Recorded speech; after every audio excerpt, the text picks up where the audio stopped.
Senhoras e senhores, sejam muito bem-vindos! Meu nome é Luiz, eu quero apresentar para vocês hoje uma classe no JavaScript.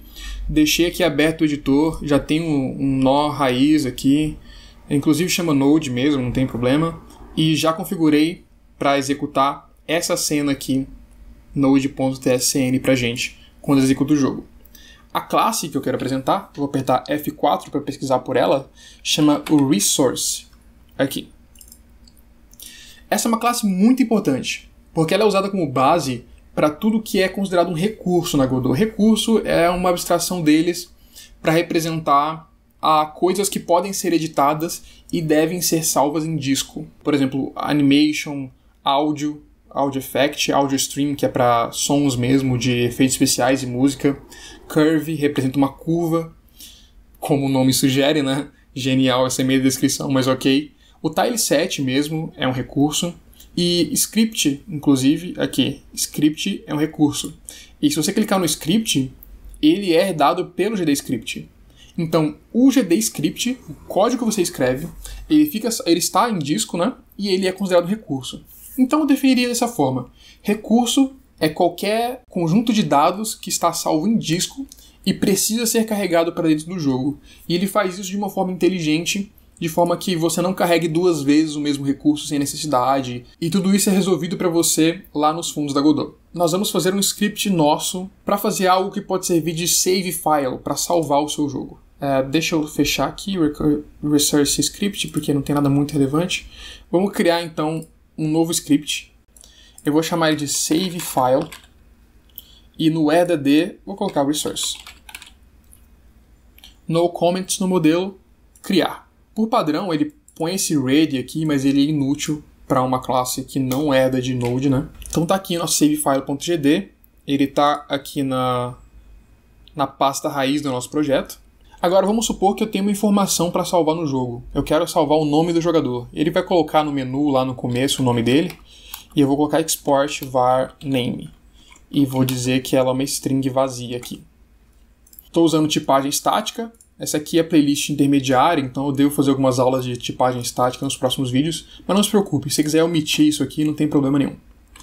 Tem que colocar export. Se você não colocar export, ele vai entender que essa variável vai ser usada apenas em tempo de execução. Então, deixa eu até parar um pouquinho aqui para explicar o que é isso. Se você não quiser ver isso, você já sabe o que é tempo de execução, o que é salvar em disco, pode pular para o tempo que eu vou tentar deixar aqui no cantinho da tela. Quando o seu programa está rodando lá na memória RAM, todas as informações que são salvas lá, elas são ditas que estão em tempo de execução. Vou chamar de TE. Porém, você tem informações que estão no seu HD.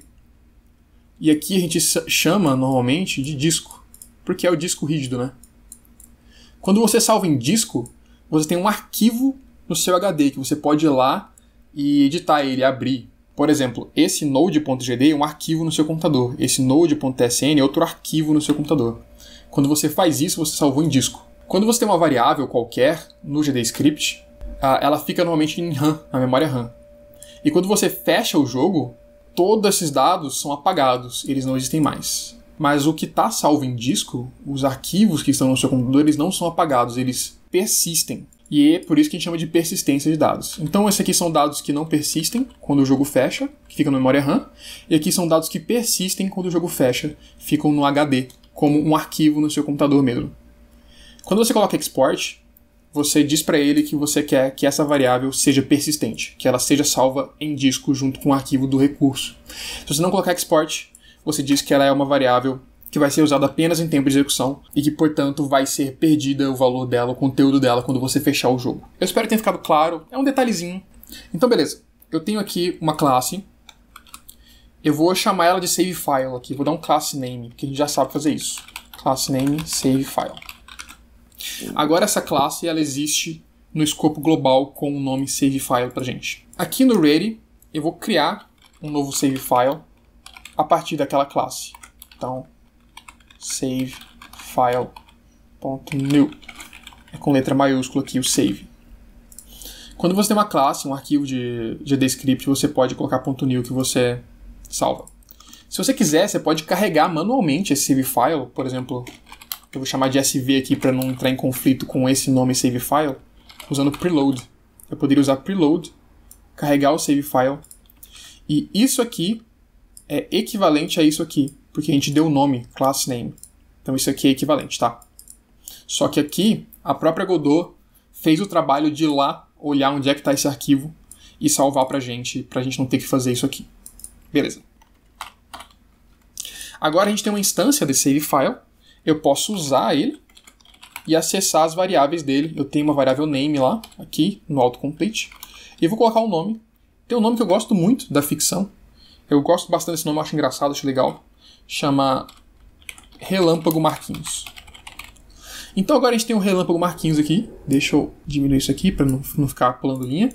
E nós podemos salvar esse recurso em disco para ficar persistente, para persistir. Como a gente faz isso? Existe um singleton na Godot chamado Resource Saver, bem conveniente, não é mesmo?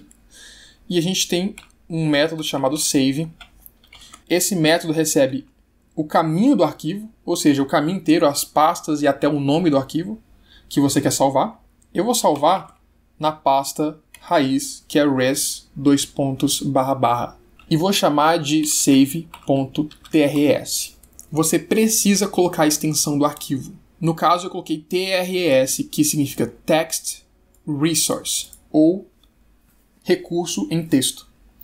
Esse formato salva o recurso em formato de texto, legível, que você pode abrir no editor de texto e modificar manualmente. Se você colocar só RES, ele fica salvo num formato binário, ou seja, zeros e uns binários mesmo, para ser entendido apenas pelo seu computador. E você não consegue modificar ele facilmente com o editor de texto. Ele vai abrir todo bagunçado. Se você quiser, testa aí. E por segundo, você coloca o próprio recurso, que aqui, no caso, a gente chamou de save file. Pulou uma linha aqui, mas eu vou deixar dessa forma mesmo. Eu não quero deixar assim, porque complica um pouquinho para a gente ver a saída aqui depois. Então, acredite que essa linha aqui, ela pula, mas é a mesma linha. Continua sendo a linha 8, ó, nem tem número. Agora, vamos salvar. Se eu executar, eu já configurei para executar essa cena, node.sn, e vai executar esse script node aqui, o ready. Vocês sabem como é que funciona. Vamos executar. Agora, se eu fechar aqui, você vai ver que criou um arquivo save.res. Oh, não, eu criei res. Não tem problema. Se eu der 2 cliques, ele vai abrir aqui no inspetor e eu posso até modificar a variável aqui manualmente e salvar esse recurso com esse botão de salvar aqui. Legal! Você pode criar um save file, modificar ele quanto quiser e salvar em disco onde você quiser. Eu vou clicar com o botão direito aqui e mostrar no gerenciador de arquivos e aproveitar que eu coloquei errado .rs e olha só como é que fica o ícone aqui para mim, fica 0100. Então eu posso tentar abrir com o editor de texto. E olha só o que eu tenho aqui. Você possui alguns caracteres inválidos e tal, é isso aqui que mostra, é uma bagunça porque não é para ser lido como texto, ele é binário. Agora eu vou deletar esse arquivo aqui. Vou salvar como TRS. Vou executar de novo.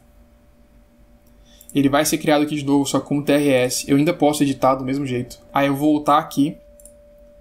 Tem o RS temp aqui ainda. Vou deletar. Save. Opa, cancelar. Save.res.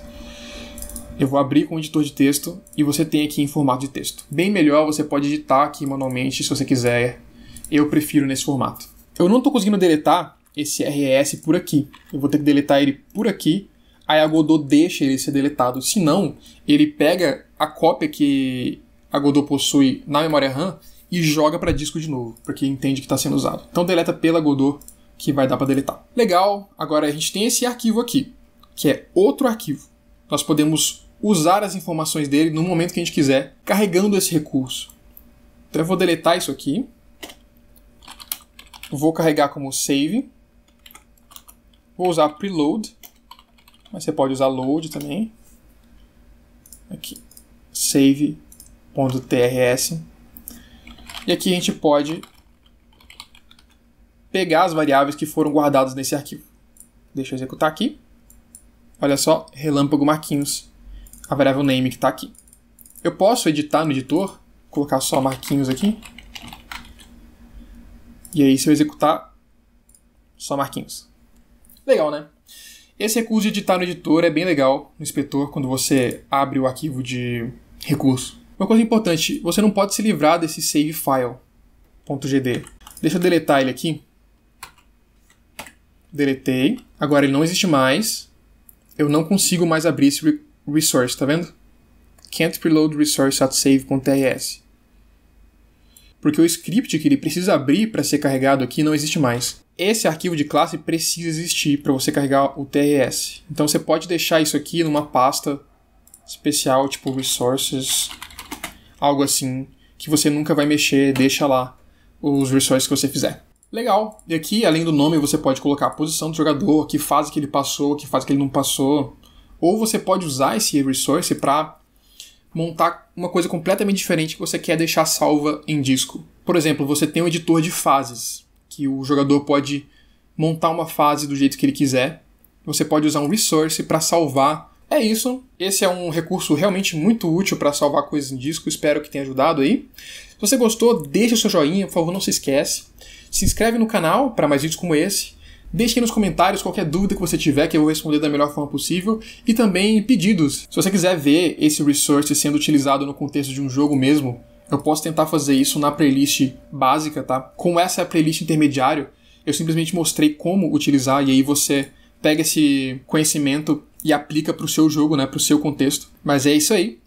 Até a próxima e tchau!